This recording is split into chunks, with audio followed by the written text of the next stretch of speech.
Kwa hiyo historia ya maisha yako inaweza ikakufanya ukasonga mbele kwa haraka sana. Musa, ukisoma kwenye kitabu cha Kutoka sura ya 4, wakati Musa anachukuliwa na binti Farao kutoka kwenye kitenga pale kwenye mto, binti Farao anamkabidhi yule mama, ambaye yule mama ni mama yake na Musa huyo aliyemzaa. Lakini kwa sababu yule mjakazi aliposema ngoja nikuletee mama wa Kiebrania atakayeweza kumlea huyo mtoto mpaka atakapokuwa kisha akupe uweze kumlea, basi yule mama alipoitwa, lakini ndio mama yake na Musa, akamlelea yule Musa. Musa alipomlea, Biblia inasema alipokuwa akachukuliwa Musa akapelekwa kwenye nyumba ya mfalme, akaishi kwenye nyumba ya mfalme kama mtoto wa mfalme. Musa tunayemfahamu aliandika kitabu cha Kutoka, aliandika vitabu 5 vya Musa.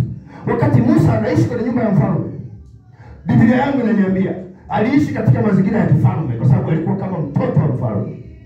Lakini Musa huyo baadaye anakuja anakimbilia jangwani, anaenda kuchunga ng'ombe, anaenda kuchunga mbuzi. Hebu niambie, anaenda kuchunga kondoo. Mtu ambaye aliishi kwenye nyumba ya mfalme, lakini baada ya kugundua wanataka wamuue akakimbia. Biblia inaniambia akakimbilia jangwa la Midian. Ndipo kule akakutana na kundi la Yethro la kondoo, akaamua kulichunga lile kundi, akawa mfanyakazi wa kuchunga kondoo.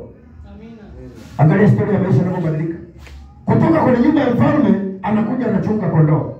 Lakini historia ya maisha ya Musa, kwa sababu alikuwa anaishi kwenye nyumba ya mfalme, anakuja anachunga kondoo. Yeye hakujua nini kinaendelea, hakujua. Nazungumzia historia ya maisha yako leo nayo. Inawezekana ulitoka pazuri, sasa hivi ulipo ni pabaya, lakini bado hujui unapoenda. Inawezekana unapoenda kukawa kuzuri zaidi ulipotoka, na inawezekana ukawa umetoka kubaya lakini ukawa unaenda kuzuri, ila wewe hujui. Bwana asifiwe sana.